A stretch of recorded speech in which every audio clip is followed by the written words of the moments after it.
Di siya nakakonekta sa kabilang side ng dike. Nakapatong lang siya, peke eh.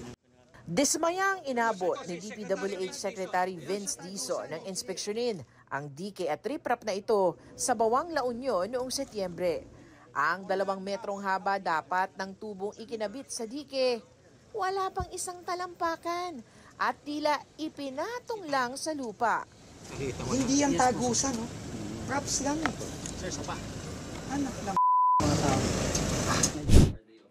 Nireklamo na ng DPWH ng graft at malversation through falsification sa Office of the Ombudsman ang kumpanyang Silver Wolves Construction Corporation.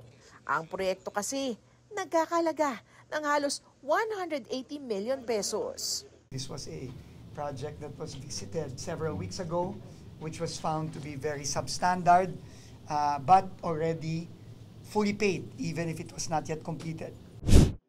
Ang Silver Wolves inuugnay kay Benguet Representative Eric Yap na naging chairman din noon ng House Committee on Appropriations. Silver Wolves Construction Corporation, a person of interest here is Congressman Eric Yap, who is known to be the beneficial owner of the company.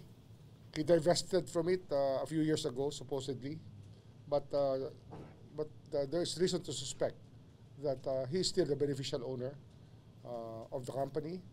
Dawit din ang kapatid ni Yap na si ACT-CIS Party List Representative Edvic Yap at si Bulacan 6th District Representative Salvador Pleito. Ayon kay Ombudsman Jesus Crispin Remulla, sila ang lumabas sa report ng Anti-Money Laundering Council na tumanggap umano ng hindi bababa sa 70 milyong piso mula sa mag-asawang Curly at Sara Diskaya. Kasama sa remittance ng Diskaya na natag ng Anti-Money Laundering Council. Bank-to-bank transfer. 2020 and 2019. Kasama sila sa pagkilos ng kontrata. Sila ay nakikialam at nakikiisa sa pagkilos ng kontrata. Bakit magbibigay ang kontratista ng 70 million papunta sa isang tao kung hindi dahil sa kontrata?